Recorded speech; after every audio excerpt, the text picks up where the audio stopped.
Hello everyone, this is English Tutor Hub official channel and welcome.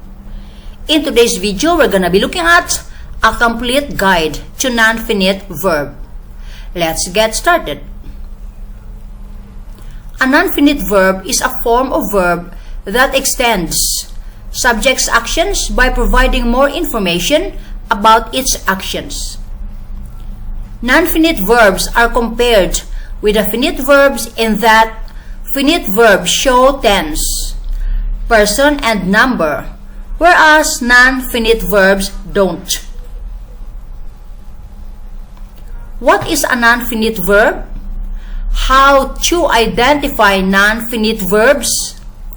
How many types do non-finite verbs have? Are some of the frequently asked queries, and we've discussed them in this post. This video covers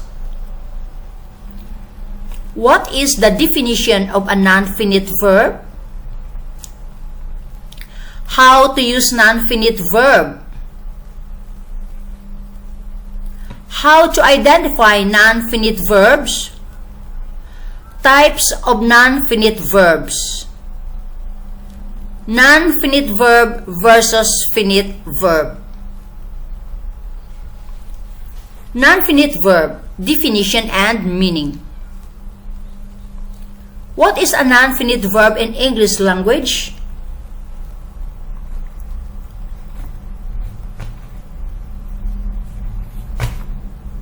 A non-finite verb is a verb form that does not show grammatical tense, number, and person. Non-finite verbs are used with finite verbs to provide more information about subject's actions. Examples of non-finite verbs. A. She made me cry. She made me cry. B. Try not to laugh. Try not to laugh. Number 3. Try fixing my car. Try fixing my car. D. Swimming is the best exercise. Swimming is the best exercise. E. My car was repaired yesterday. My car was repaired yesterday. Non-finite verbs, finite verbs. Here are the differences between non-finite and finite verbs. Number 1.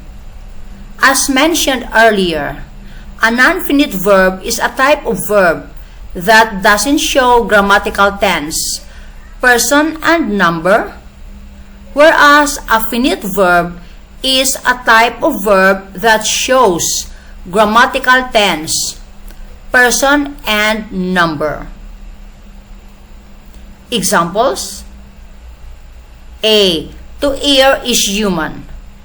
To err, non-finite verb. I bought this bike last year. Bought, finite verb. Number 2. A non-finite verb does not act as the main verb of an independent clause, whereas a finite verb does. That is, a non-finite verb does not become the main verb in a sentence, whereas a finite verb. Types of non-finite verbs. There are mainly 3 types of non-finite verbs in English grammar. Here are the 3 types of non-finite verbs with their uses and examples. Number 1, infinitives. An infinitive is a form of verb that is used with a preposition to or without it. Infinitives are used for different purposes. We describe below the uses of infinitives in English. Uses of infinitives. A. Used as the base form. A. Used as the base form. Example. Get out of my sight. Get out of my sight. B. After auxiliary verbs. Example, do not move. Do not move. C. After causative verbs. Example, John made me cry. John made me cry. D. After finite verbs. Example, I wanted to go to the market. I wanted to go to the market. E. Used as the noun phrase. Example, to laugh at others' bad situation is not good. To laugh at others' bad situation is not good. F. Use as adjectives. Use as adjectives. Example, the effort to make her happy is useless. The effort to make her happy is useless. Number 2. Gerunds.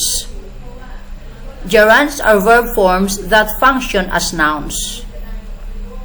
Gerunds are made up of the base verb plus ing. Uses of gerunds. A. As subject. Example, walking in the morning is good habit. Walking in the morning is good habit. B. As object. Example, I like eating pizza. I like eating pizza. C. As object of preposition.